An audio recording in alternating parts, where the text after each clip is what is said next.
Good evening. My name is Chris Lemaire, and I'm a programmer at the American Cinematheque. And it's my great pleasure to welcome you to our tribute to Elisabeth Moss, the star of two of the very best films of 2020, The Invisible Man and Shirley.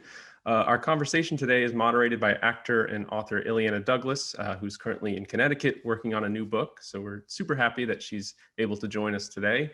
So since our conversation is going to start with The Invisible Man, we're going to first watch the trailer of the film, and then we'll come back and welcome Elisabeth and Illeana. So please enjoy. Adrian.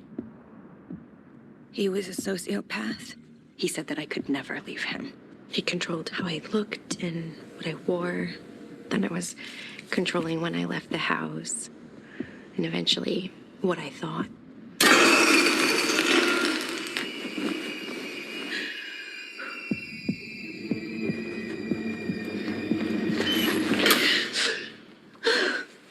I'm sorry, I can't take you with me. I'm not gonna leave you with that thing on.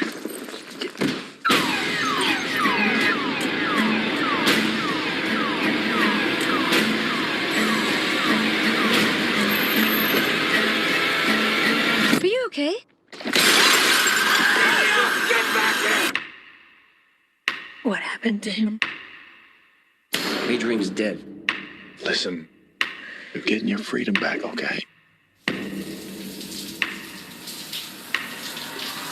He said that wherever I went, he would find me, walk right up to me, and I wouldn't be able to see him.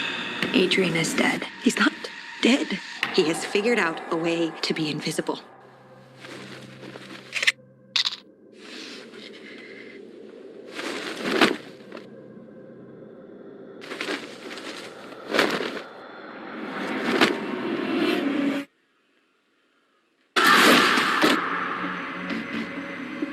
Are you okay? He's sitting in that chair.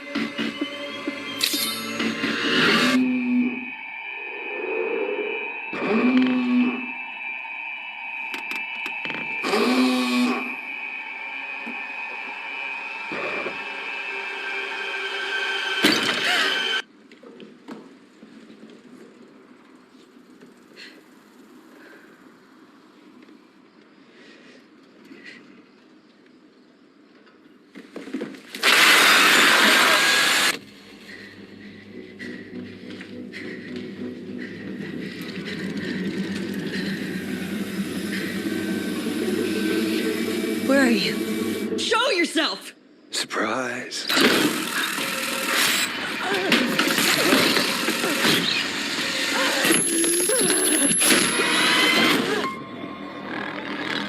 Let me help you. You can't help me. Surprise.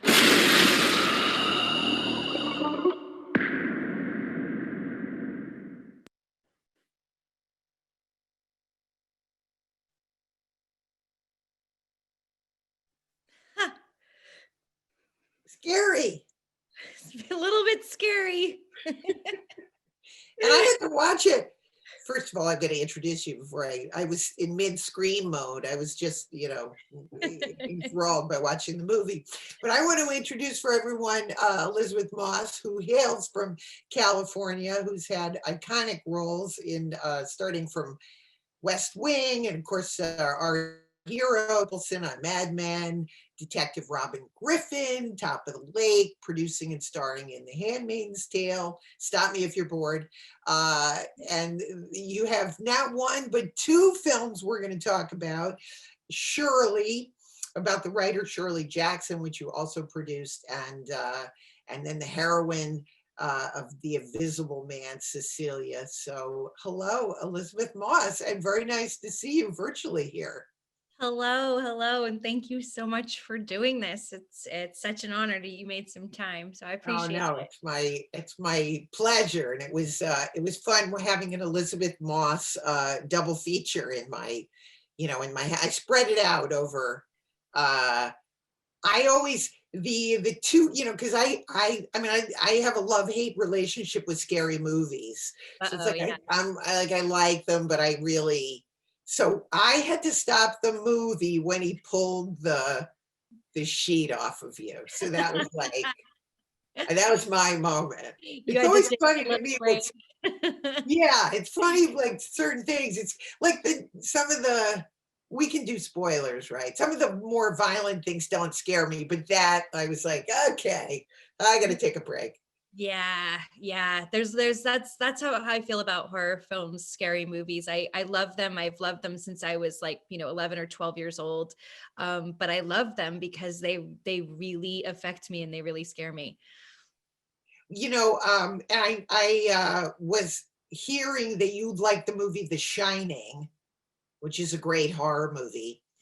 But did you ever think about Rosemary's Baby, which is another movie where a woman, like, nobody believes her.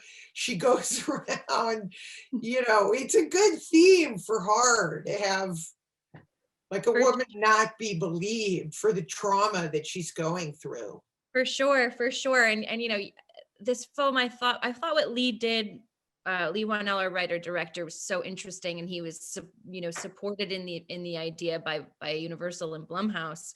This idea of it's common to have a female in a horror film. They're always kind of the one that the guy is chasing and trying to kill, and they're running around screaming, and but to kind of take this idea of the invisible man, which has been done so many times in different ways, and to tell it from purely the perspective of the woman being chased, I thought was just really, really cool.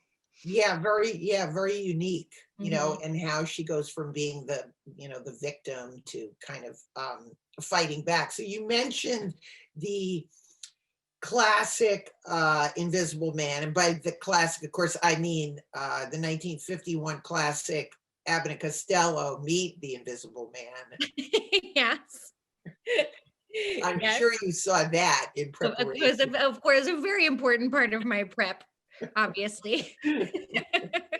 But had you seen any of the originals? Universal, of course, is famous. Now, the Universal Pictures is not only famous for horror movies, they're famous for hiring a lot of women during the silent film era. So they also have that going for them. So I thought that was another interesting thing about the film, is that it is a resurgence of the, kind of female powerhouse in a horror movie. I thought that was terrific. But what was your preparation, or did you have any preparation for the film? Yeah, I mean, to be perfectly honest, I didn't go back and watch sort of every Invisible Man movie ever made. I mean, mainly just because this was so different. When I was first sent the script, I was honestly kind of confused. One, I was confused that a studio was sending me a film to star in, which is not happened very often. And then I was confused as to like what I had to do with the Invisible Man. And who I was playing in The Invisible Man. And then I read the opening sequence, which is pretty much exactly as it is in the film, and immediately kind of understood why they were asking me to do it, why they were thinking of me for it, and where my place was. My research mainly consisted, honestly, of talking to Lee and using the research that he had done to write the film, and just having a lot of conversations about the abusive relationship that she's coming out of, watching things online, watching videos, just trying to get anything I could to kind of help to establish with him what that relationship was, even though we weren't sitting in it for the movie. It's post the relationship in a way, just trying to build as much of a backstory as possible for her. That was pretty much it. And the script was so cool, and it was so fully realized and interesting, and just a really fun script to read. So I followed that map that he wrote. I wanted to ask you, when you get a script, and a movie obviously is done in sections and pieces, and but what is your process when you read a script? Do you like to take it apart? Do you like to work on your hair and makeup? Do you come up with songs to listen to? Like, what is your process as you go into something? I think first and foremost, I like to read it as many times as possible, which, I'll do leading up to shooting it and then throughout shooting it. I feel like the more I know the material, the more familiar I am with the script, the better. So I read it over and over and over and over again. And then honestly, just talking about it, like having a collaborator, in this instance, Lee, who I could just talk about it with and talk about the scenes and do page turns and go through it and maybe rewrite this bit a bit and rewrite that bit a bit, and just kind of, the script is very much a Bible for me. It's everything for me. So if I have a collaborator like Lee who's open to that process, that's the thing I lean on the most, is just being able to go over it and over it and over it. I'm not I don't like a lot of rehearsal. I'm not a professionally trained actor. So I don't have acting exercises or things that I do. It's just the material for me and trying to mine it as much as possible. And I have because we're getting questions they're not just for me. Right? So. It's so weird that people are watching this. Hi, everybody. Yeah. But I'm getting asked a question. How do you maintain such remarkable emotional endurance throughout projects where your character faces serious and often continuous trauma? That is true. You do face a lot of continuous trauma in the movie. Now, that's another thing when you're an actor, you're doing the scene in the morning and then you stop for lunch and you have to go back and you're still running. And totally. Look, it's part of the fun of it, or it's part of the fun of it. It is. It's like that. And it's also just part of my job. I mean, my job is to be able to act when we're rolling and to do whatever it takes to be ready for that. And there are times when, you mentioned music. I listen to a lot of music when I'm prepping and when I'm working. And there are times when I need to kind of go off and just not necessarily cry in a corner, but just like listen to something and not talk. And stay in a moment. But honestly, there are also times when I'm like eating a peanut butter and jelly sandwich, and then they're like, okay, rolling, and I'm like, shit, I gotta go. It's the job. You talked about your collaboration with the director, and did you ever feel any kind of pressure because it's a horror movie? People should know it's a relatively low budget film for looking like a big studio film. So kudos to Blumhouse for that, because it looks like a very slick, polished film. Yeah. But did you ever feel any pressure or talk to the director? Because when you're doing a horror movie and there's so many familiar tropes, she's going to go in the attic, and now she's going to do this. And that idea that you have to, like you said, keep up the emotional endurance, but also make sure that it's something new that's never been done before, or new scares that haven't been done before. Well, here's the thing that was cool. What Lee did that was so fun, because he's a huge horror fan as well, as am I. And so what he did was he put all of the tropes into the script. Really consciously. So we would do all of the moments that you expect, like in the opening sequence, when she goes into the kitchen and she opens the fridge and then closes it, you expect somebody to be standing behind her, when she kicks the dog thing, going into the attic, all of these moments were really intentionally written into the film as little like check marks of like the tropes of horror films, so that we could get through them and then introduce new things. And so the idea being that we go through it and, oh, you thought that was going to happen because you saw that in a horror movie. Nope. Right. And then, oh, you thought that was going to happen. Nope.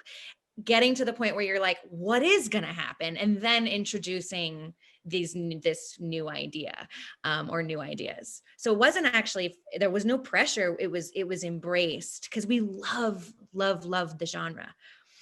Yeah, the other question I wanted to ask you, which is along the themes of the movie, and what I know what I sort of think are the themes, but what are the themes of Invisible Man? And oftentimes a horror movie and science fiction is really good at putting psychological themes. I couldn't agree more. Yeah, horror and science fiction, you're absolutely right. Those are two genres that are fantastically allegorical. Like and it's why I love those genres so much. I mean, for Invisible Man, it's so it's so obvious that it kind of makes you wonder how it hasn't been done before. The metaphor of an abusive relationship, of gaslighting, Yeah. of mental and emotional abuse, and how that feels like you're boxing with a shadow, how it feels like you're fighting with something, an invisible force, was so clear in this script that I truly read it and was like, I cannot believe nobody thought of this yet. This is so obvious. And I was just lucky that I got to be the person that was in it. Okay, I'm going to ask you another question there. In so much of the film, you are acting completely alone on screen, but you have to convey such terror and fear, yet resolve in your performance. How do you motivate yourself to tap into these emotions without another physical person to act against? Yeah. A couple of things. One of the things that Lee and I discussed really early on was, in order to make the specific the scenes in the film where he was in the room and I know he's in the room and I'm talking to him or whatever it is. Yeah. In order to make those work, we wanted to set it up really, really early. So we played almost every single scene as if he was in the room, and always kept his invisible presence there so that it would build and feel as natural as possible to me when I actually did have to sort of look at him and he wasn't there, or talk to him and he wasn't there. The other thing I always say is that, I mean, you know this, acting is so much about imagination. You know, you have to, every time you do anything, you have to erase the, 1, 2, 3 cameras that are there. You have to erase the crew. You have to pretend that you're somebody you're not. All you're doing is pretend all day. So for me, pretending that I was talking to somebody or seeing something that wasn't there, it wasn't that much of a leap, as you would think.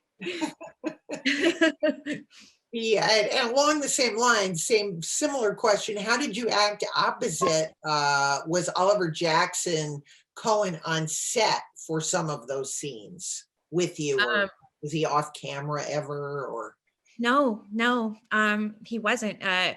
Just because it was something that would have been probably almost stranger in a way, but no, he wasn't.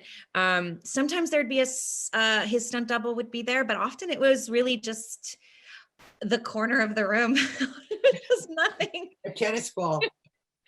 Yeah. I want to ask you about 2 scenes in the movie that I particularly love.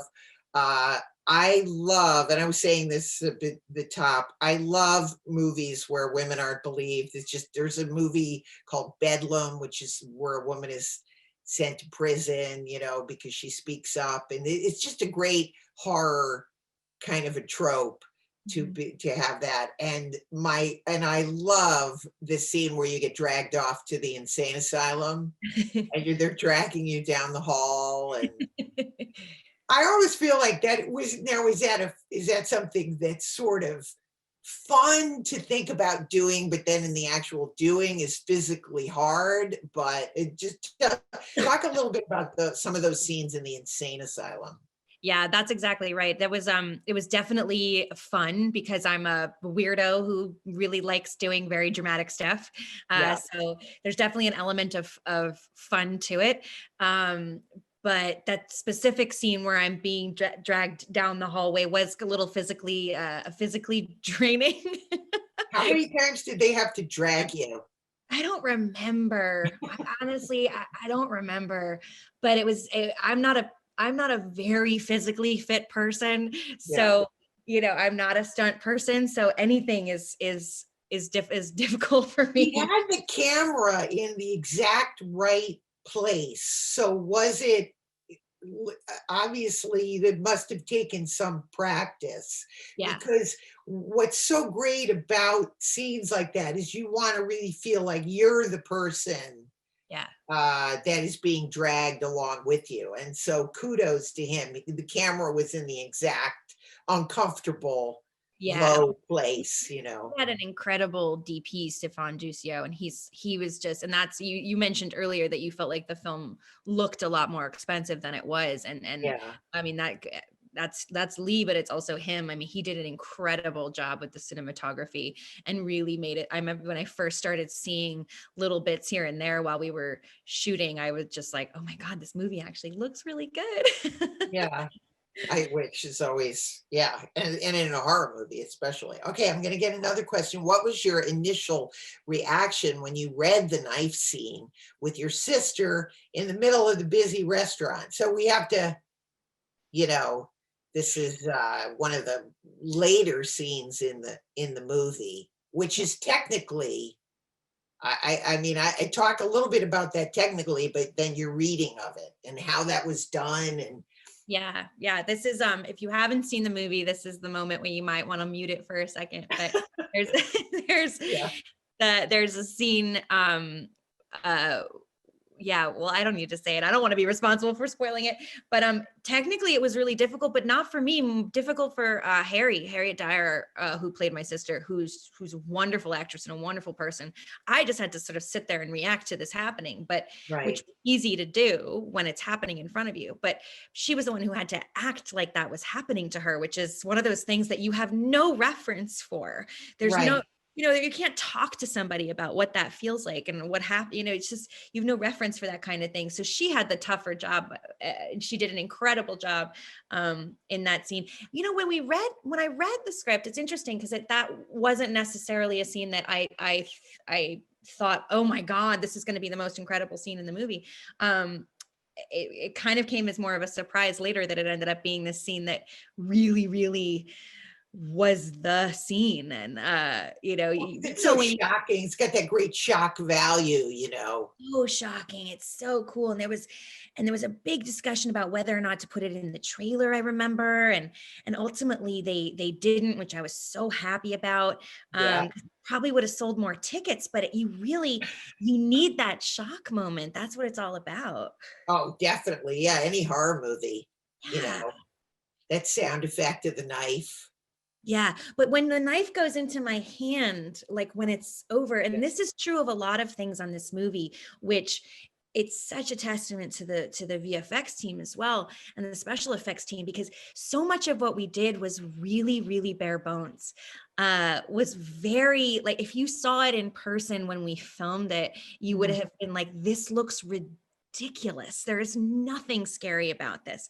Like, that knife thing was somebody sitting next to the table shoving a knife in my hand and me having to try to like catch it fast. It was so bare bones. And then you watch it, obviously it looks super cool, but so much of what we did in that movie was like, I think Lee was the one who pulled the sheets off of the bed, for when the sheets come off. I think he was like sitting at the edge of the bed pulling the sheets. I mean, it was really much more low rent than it looks.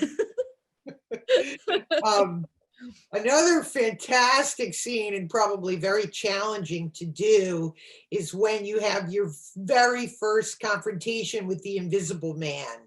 And I was wondering if you could give up some sort of technical secrets of how that is accomplished. You're fending them off and you're hitting yourself, and so that was the big fight sequence. So we practiced it quite a bit, and it was actually at the end of the shoot, which was great. So we had plenty of time to practice it and choreograph it, and we had rehearsals like all the time for it, and there was a previs for it.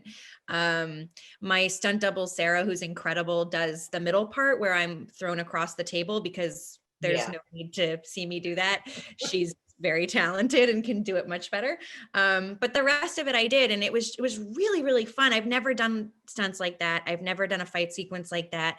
I felt like a superhero, getting thrown up against the wall and it cracking and all of that. And I was on wires, and it was choreographed to the second. Like it was really, really fun to do. And we shot it in 3 sections that are then taped together. So we actually Yeah, broke that it up was- a bit to look, but it looks like one shot.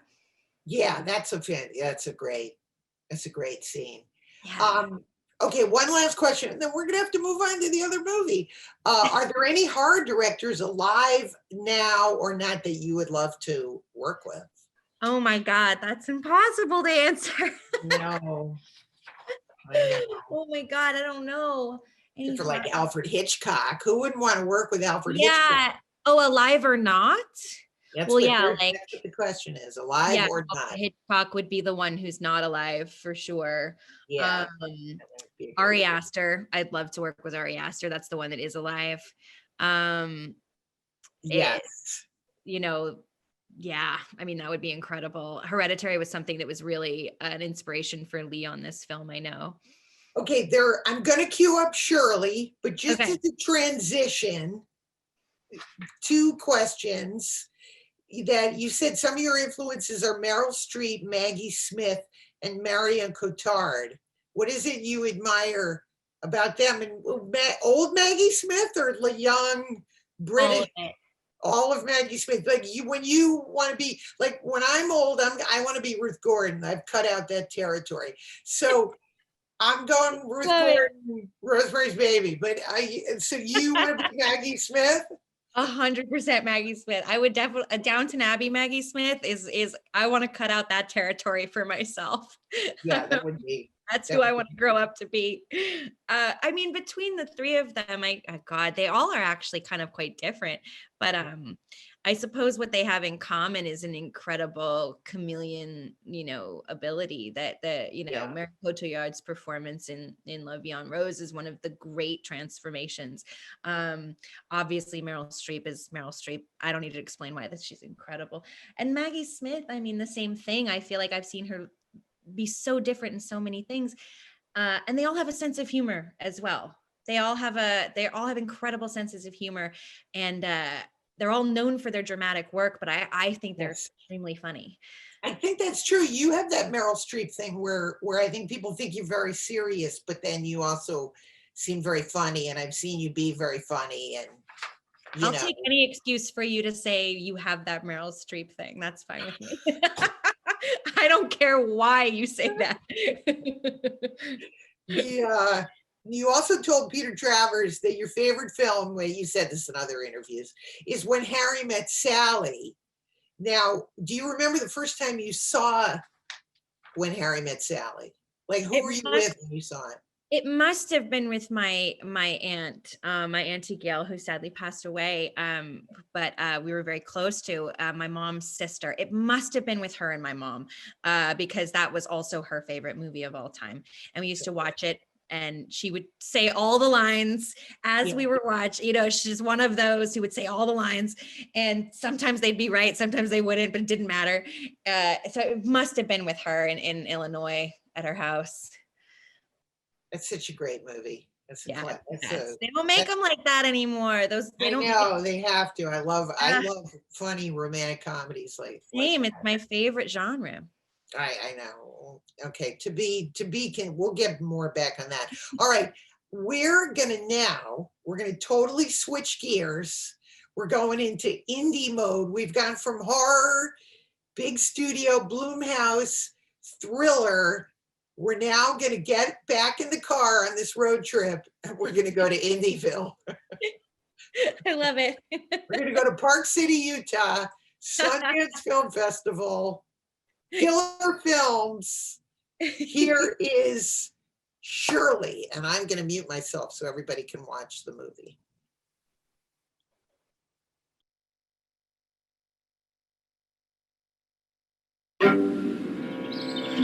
To our suffering, my dear. There's not enough scotch in the world for that one. Shirley, what are you writing now? A little novella. I'm calling none of your goddamn business. Well, you were invited to stay here for a few days until we can find a place. Shirley has these bouts. She's gone sick in the head. I read your story. What are you doing in here? It made me feel thrillingly horrible. Do you know what it's like to have a secret? What What are you up to? That girl, what do you think? Trite and a bit trashy, but give it a go. I like you, Rosie. Can I trust you? I feel like we're in the Scottish play. On the verge of madness. What will happen? See their secret looks. Freud would have had a field day. I'm counting down from 3. 3, 2, 1.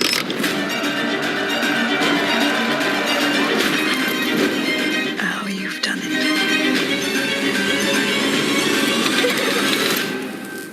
What becomes of your dear heroine? What happens to all lost girls? They go mad.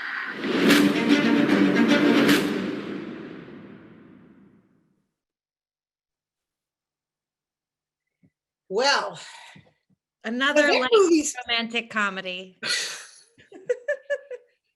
now both of these movies. I mean, both of these women are disruptors in a strange way. I mean, that you wouldn't think both movies would have a somewhat of a theme, but they actually do. Which one did you do first? Do you remember? Yeah, I did Shirley. They were actually about a year apart. I did Shirley one summer, I don't know, a couple of years ago, and then I did Invisible Man not this past summer, but the summer before. So yeah, they were about a year apart. But yeah, it's actually they're very much of a they're kind of have some very similar themes. The Invisible Man is almost a Shirley Jackson story in a way. Yes. And there are horror elements to Shirley. Yes, and sure. When we say Shirley Jackson, the famous writer, of course, wrote The Lottery. I remember in high school, everybody had to read The Lottery. I was showing my book before, Ladies of Horror, that I used to read, and it's got some great. If anyone wants, it's got some fantastic. Oh, how stories, cool! Mystery stories, 2 centuries of supernatural stories. Oh, I have to order that. That is great. Okay, I'm holding it up so you can see it on Amazon, or I'll send your minions out to get that book. But so this film it's not exactly, so explain this film. It's not exactly a biography of Shirley Jackson. It kind of takes her life and it sort of fuses 2 parts of her life. Yeah, from what I was reading, but yeah, absolutely. It's very much an anti-biopic. It's a highly fictionalized version of Shirley Jackson's life. She had 4 children and was by all accounts a wonderful mother. There are no children in our version. There are things that are definitely similar or taken from her life, and Stanley Hyman, her husband, and all of that, and her work. But the timeline is really messed up. We're writing Hangs a Man right after The Lottery, which I don't think exactly happened. So the timing is off. It's based on a novel by Susan Scarf Merrill called Shirley, which was a fictional novel, and the adaptation was by Sarah Gubbins, who's a brilliant screenwriter. This was a film that you were a producer on. Were you involved in the casting? Like, when you're producing a movie, how much do you like to get involved? I like to get really involved. I love producing, and I've opened a company this year with my partner Lindsay McManus, and it's something that is actually I really, really love. It started with Handmaid's Tale. Actually started with working with Alex Ross Perry, who I've made 3 films with.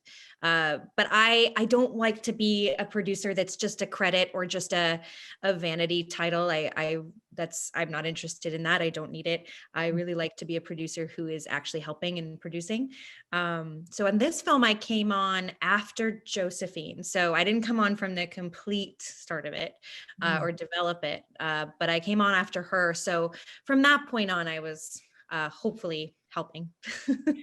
The one through line between both movies is that in some ways, the men in both relationships, not that the real Shirley Jackson was, but in the film, the husband is kind of a lead weight for her, or is he? In both relationships, in both films, there's kind of a push me, pull me, more so in Invisible Man in the beginning, and then she breaks free.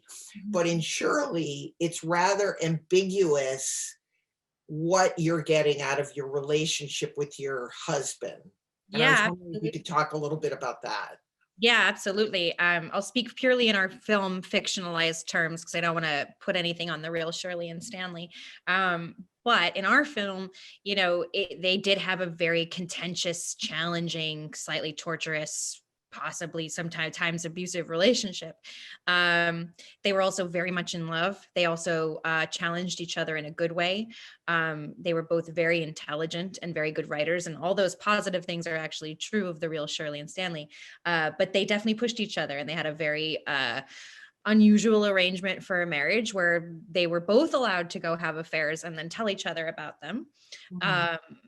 I think Stanley it took a bit more advantage of that than Shirley, but which is obviously torturous for Shirley and really, really difficult for her. But at the same time, she loves him and respects him and values his opinion more than anyone else's, which is what the final scene of the film is about.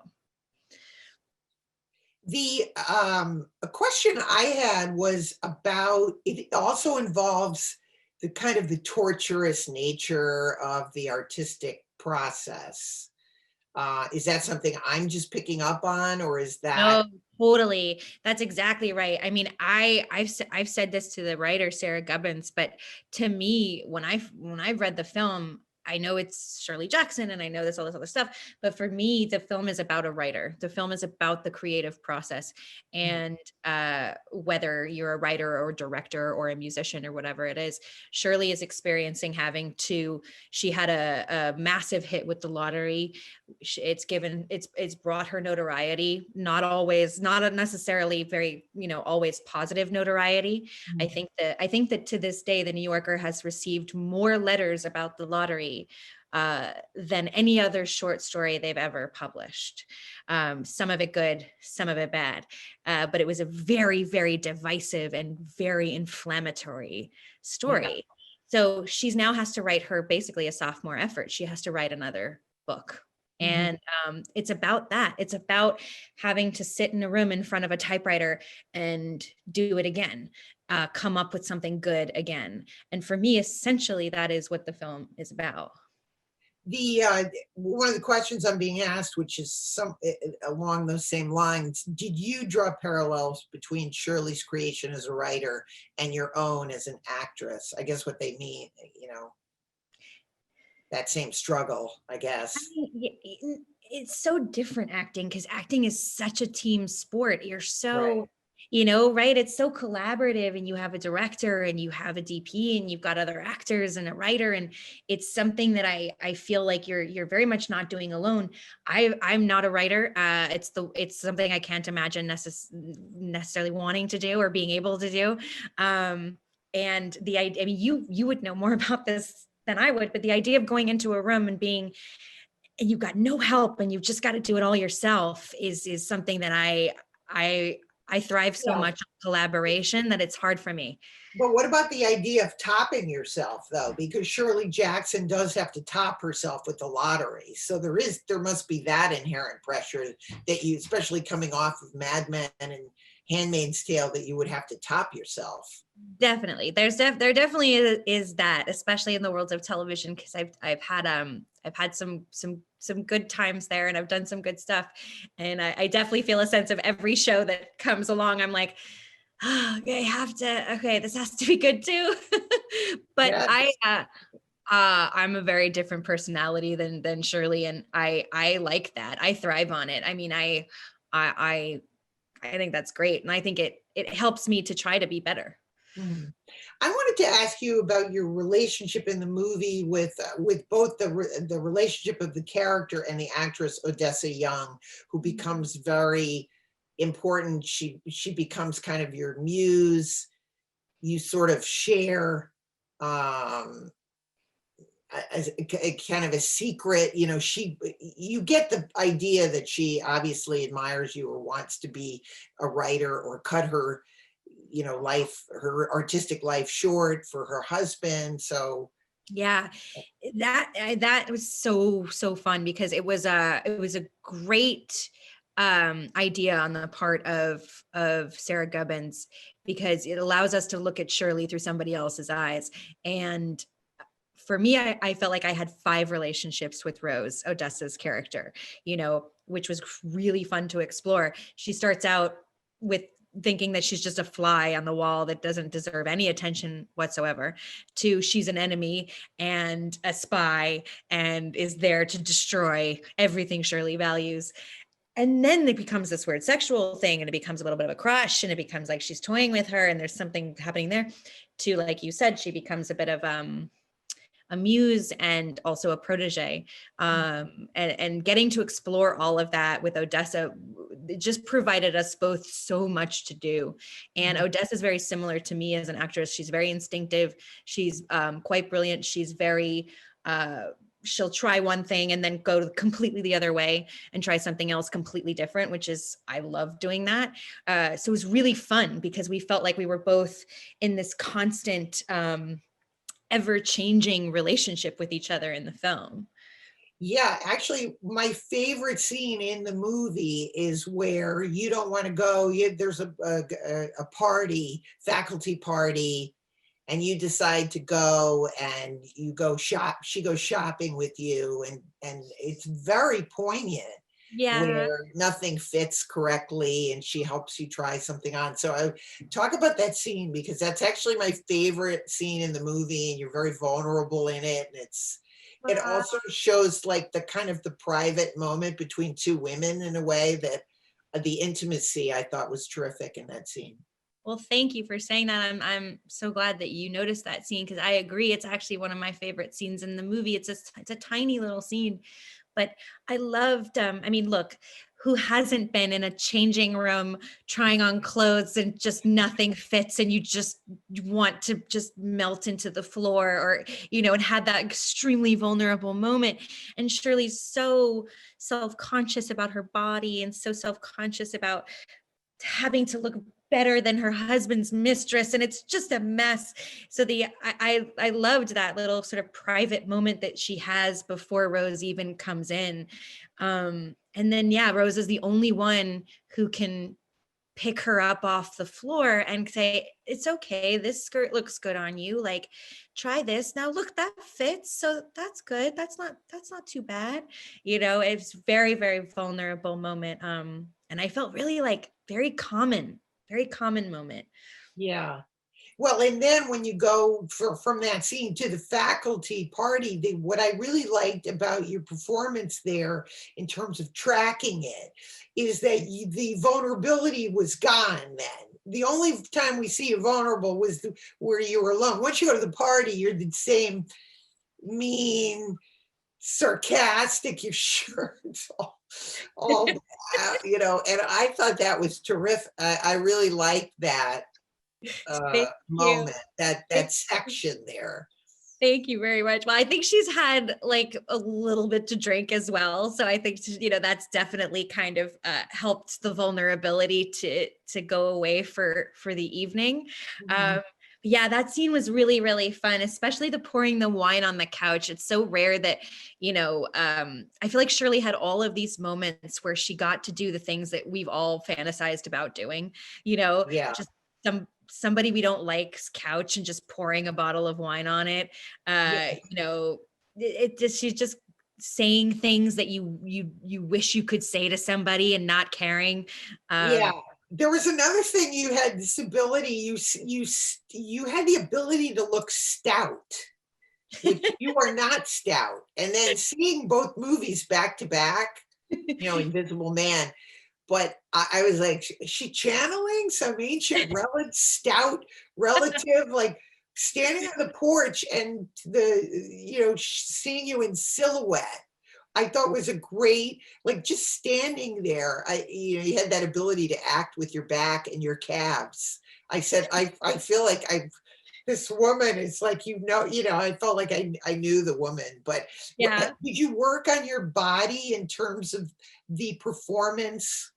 Yeah. Well, I was wearing padding to make me look a little stouter, if that's a word. Um, but we had a wonderful costume designer, Amala, who just did such a beautiful job with the clothes and with the padding and everything, and trying to make it look as realistic as possible. And so that helped. And I think there was something about that when that went on, it made me sit different. It made me walk different. And I just felt like she was somebody who, I didn't think about it too much. It just kind of came instinctively. I felt like she was somebody who was firmly planted to the ground, had both feet firmly planted on the ground, partially at times because she was drunk.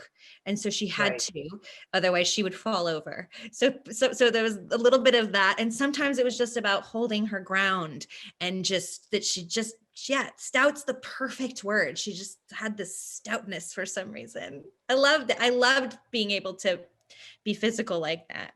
Yes. So I'm going to follow up this question. The movie captures the period of the 1950s very well. Can you speak to how this was accomplished? And do you have any insights into conversations about the look of the film? Yeah, I mean, our production designer, Sue Chan, honestly, is just so brilliant and deserves so much acclaim for this. There's so much that she did that you don't even see in the movie unless you have a microscope. The level of detail that she did. There are books in the shelf about taxidermy, which is something that Shirley liked. There's all this stuff that you don't even see. She just created this world that felt really realistic. I do know that the conversations with Josephine and us as producers and Sue and Amala were a lot about creating a realistic period world. I've done period before, and there's a stylized way to do it, which is really interesting, and it's a choice, and it can be absolutely beautiful. But it is a choice, and I think our choice was more to be realistic about it and to have a feeling of dustiness and wrinkles, and that things weren't perfect, and that things weren't always clean, and things were messy, and that was important, I think, to the look of the film. Okay, you have been in 2 projects where voiceover is not only cleverly used and beautifully acted, but also vital to the success of both Shirley and Handmaid's Tale. How does voiceover inform your performances, and how do you find a unique voice for both June and Shirley? That's a really good question. Whoever said that, thank you. I mean, man, I think voiceover is such an interesting thing, right? Because there's sort of an old thing that we're not supposed to use voiceover, or that it's like a cop out, or I just feel like I've heard that in writing, you're not supposed to use a voiceover. I feel like that's kind of been thrown to the wayside by filmmakers who have done it really well. And for Handmaid's Tale, it's an obvious choice it's a first person narrative, the book. I don't want to spoil anything if you haven't read The Handmaid's Tale, but like by the end, they find these tapes and she's recorded her story. So that's why there's a voiceover. It's actually, the recordings, as it is in the book. So that's not a spoiler. And then with Shirley, we actually added more voiceover after when we were in post, because I think there was just a sense of wanting to be in her world a little bit more, wanting to be in her head a little bit more. As far as the voices, I mean, Shirley has a really distinct accent and voice. I worked with a wonderful dialect coach, Coley, who helped me very much with Shirley's accent and her voice. There's only one recording of Shirley Jackson, and it's of her reading the lottery. Yeah. So I listened to that, and that's where we got her accent from. And then June has a bit of a deeper voice than I do. I have like a California girl. I was like born and raised in LA. I have a little bit of a Valley girl voice, but June does not. So she has a bit of a deeper voice than I do. I think she sounds better than I do. Someone is asking, which I picked up on too, that the movie had a slight element of Who's Afraid of Virginia Woolf between you and Michael Stuhlbarg. Did you pick up on that at all, or For sure. For sure. It was one of the first things that Michael and I talked about. We both were like, Who's Afraid of Virginia Woolf, right? Yeah.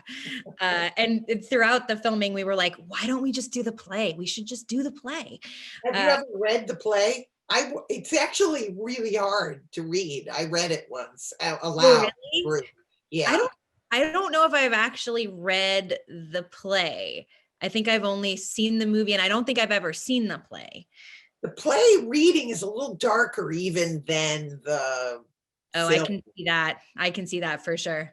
For sure. Yeah, very dense, very dense. Yeah, I can see that. But there's definitely a huge Who's Afraid of Virginia Woolf thing going on. And me and Michael and Odessa and Logan wanted to just like stage a reading of the play. We were like, we should just do this. Like, we have the cast. I love that. Well, that's one of the great things that happens when you get into a film set and you're I mean, we're during this COVID. I miss the camaraderie of being on a set and hanging out. We're gonna have to wrap up soon, sadly. I have to ask you, you're in this Wes Anderson movie. I'm such a huge Wes Anderson fan, The French Dispatch. That must have been incredibly exciting. And I was just wondering if you could talk about that. Talk about great ensemble cast. Yeah, I mean, I'm with you. I'm such a huge fan of his. I mean, actors are such huge fans of his. I mean, as our filmmakers, but yeah, he's just incredible. And he asked me kind of last minute to step in and play this role. I don't have a big part or anything. And I was like, where do I have to be and when? Whatever you need, I will make it happen. Once you go to Paris, you're like, oh, great. Paris. I have to go to the south of France and or Provence and make a movie with, okay. It was just one of the most beautiful experiences. I was only there for a few days. The only way I can describe it is shooting a Wes Anderson film just feels like being in a Wes Anderson film. Yeah. It feels small. It's incredibly well organized. There's a very familial atmosphere. We all stayed together, ate together, rode in the vans together.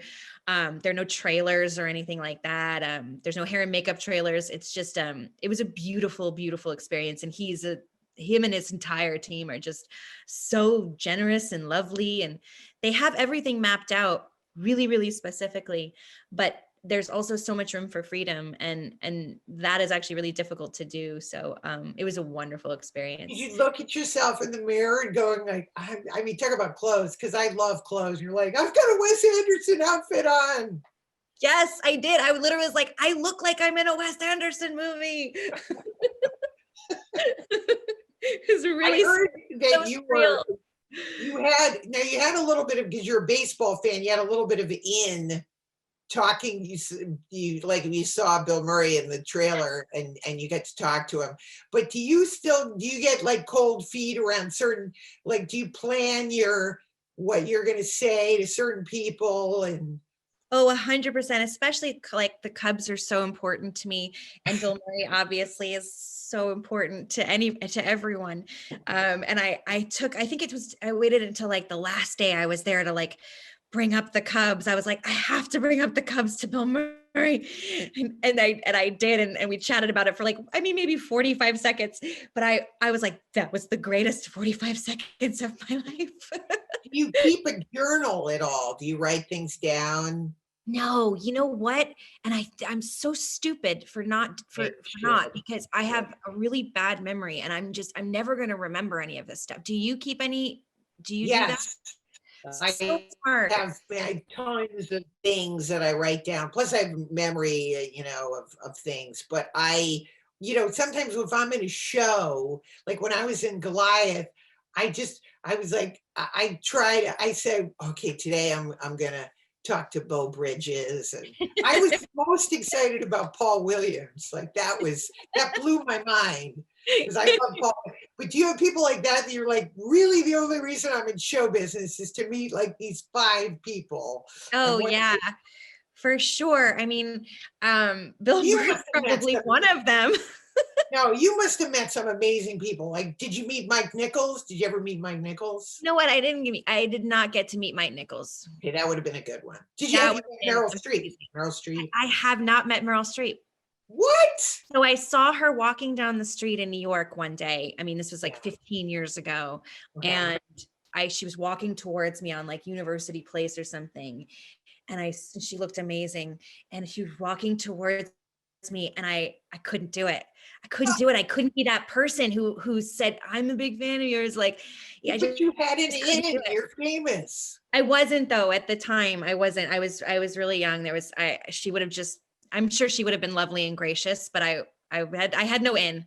What about when you're on an airplane and you see another celebrity? Do you do I'm celebrities? Hi. No, I don't. I will like, God. I literally have Elizabeth, you've got to take care of more.